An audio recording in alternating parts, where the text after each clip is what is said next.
반갑습니다. 말씀과 함께 하루를 시작하는 주님의 백성들을 예수님의 이름으로 축복합니다. 2025년 3월 3일 월요일 오늘 주신 말씀은 누가복음 8장 26절에서 39절까지입니다. 그들은 갈릴리 맞은편에 있는 거라사 지방에 들어갔다. 예수께서 무태 내리시니 그 마을 출신으로서 귀신 들린 사람 하나가 예수를 만났다. 그는 오랫동안 옷을 입지 않은 채 집에서 살지 않고 무덤에서 지내고 있었다. 그가 예수를 보고 소리를 지르고서 그 앞에 엎드려서 큰 소리로 말하였다. 더없이 높으신 하나님의 아들 예수님, 당신이 나와 무슨 상관이 있습니까? 제발 나를 괴롭히지 마십시오. 예수께서 이미 악한 귀신들로 그 사람에게서 나가라고 명하셨던 것이다. 귀신이 여러 번 그 사람을 붙잡았기 때문에 사람들이 그를 쇠사슬과 쇠고랑으로 묶어서 감시하였으나 그는 그것을 끊고 귀신에게 몰려서 광야로 뛰쳐나가곤 하였다.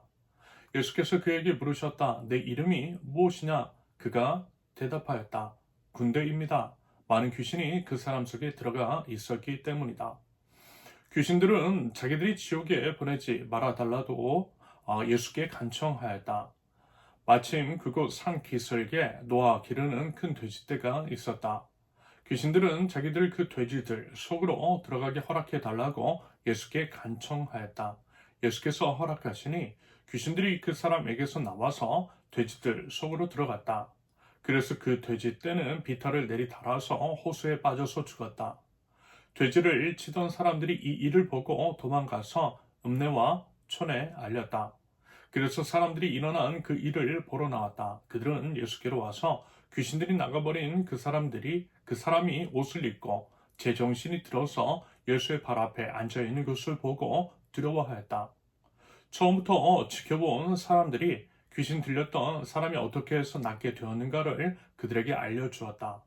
그러자 거라사 주위의 고을 주민들은 모두 예수께 자기들에게서 떠나달라고 간청하였다. 그들이 큰 두려움에 사로잡혔기 때문이다.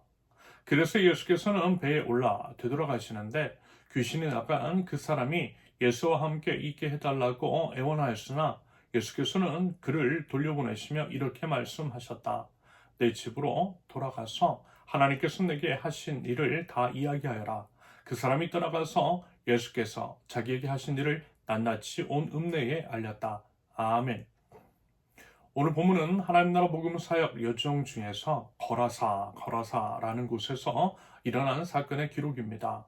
거라사는요, 갈릴리 바다와 사해 사이 요단강 동쪽에 위치했다라고 하죠. 예수님께서 거라사 지방을 지나실 때 무덤 주변에 사는 귀신 들린 자를 만나셨습니다. 그 사람에게서는 귀신 들림으로 인한 비정상적인 행동들이 보였어요. 사람들이 그를 제어하기 위해 여러 번 쇠고랑과 쇠사슬로 메어 놓았지만 힘이 어찌나 센지 그것들을 끊고 깨뜨렸다라고 합니다. 가히 사람이 아닌 귀신에 의한 역사가 일어났다라고 밖에는 설명이 되지 않는 섬뜩함이 가득했습니다. 밤이나 낮이나 무덤에서나 산에서나 늘 소리를 지르며 돌로 자기의 몸을 해치고 있는 모습, 자신을 사랑하지 못하는 안타까운 이 모습. 당연히 귀신이 들리니 자신을 사랑하지 못하고 자신을 사랑하지 못하니 타자에 대해서도 그러했던 것이겠죠. 주변인들에게 위협이 되고 해악을 끼쳤던 것입니다. 그러면서 이제 더더욱 그는 공동체에서 소외되고 방치된 채 사망의 그늘이 짙게 밴 인생을 비참하게 살아가고 있었던 거예요. 그가 거했던 곳이 무덤이었다라고 하는 것이 상징하는 바가 바로 그런 의미일 것입니다. 사망의 냄새가 가득한 불쌍한 인생입니다.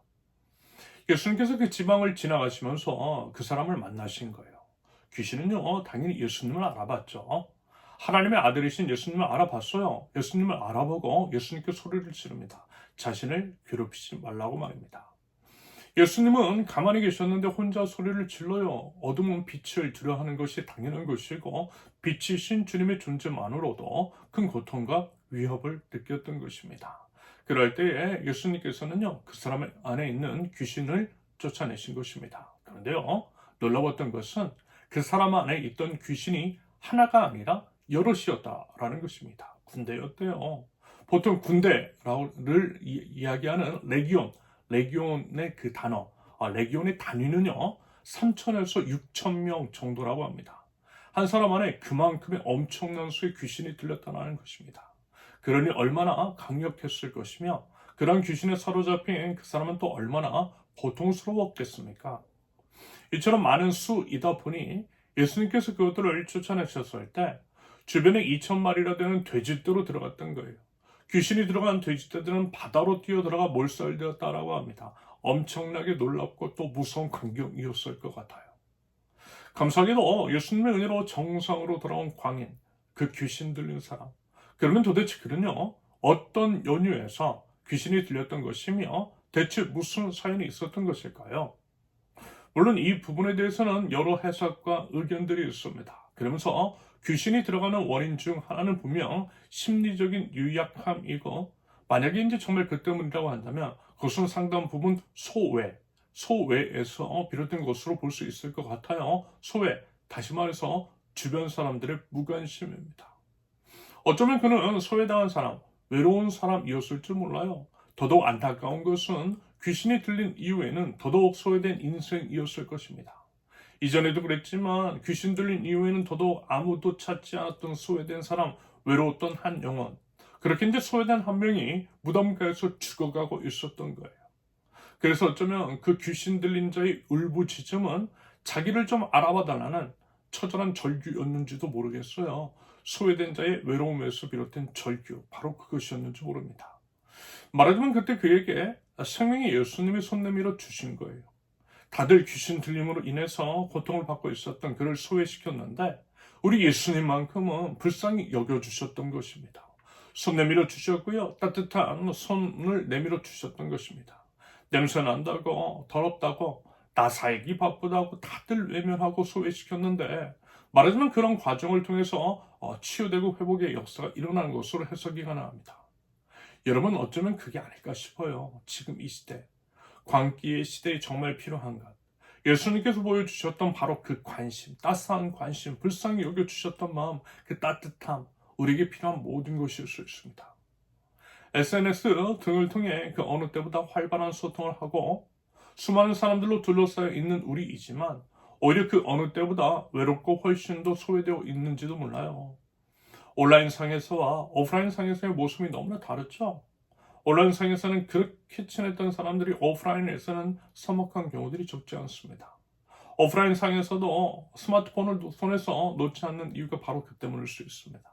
바로 옆에 있어도 어때요? 스마트폰으로 소통하는 게 편한 우리 참 불안한 관계입니다. 겉으로는 괜찮은 것 같지만 괜찮지 않지 않습니까? SNS 상에서 올려져 있는 좋은 음식들, 행복한 것처럼 잘 지내는 것처럼 전시된 사진들. 그런데 정말 행복할까요?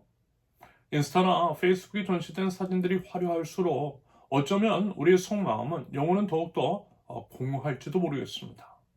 그러한 전시되고 과장된 모습들을 보면서 귀신 들린 자의 절규를 듣게 됩니다.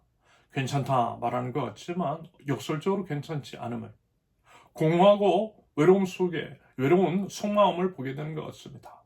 무덤가에 귀신 들린 자의 모습을 보는 것 같아요.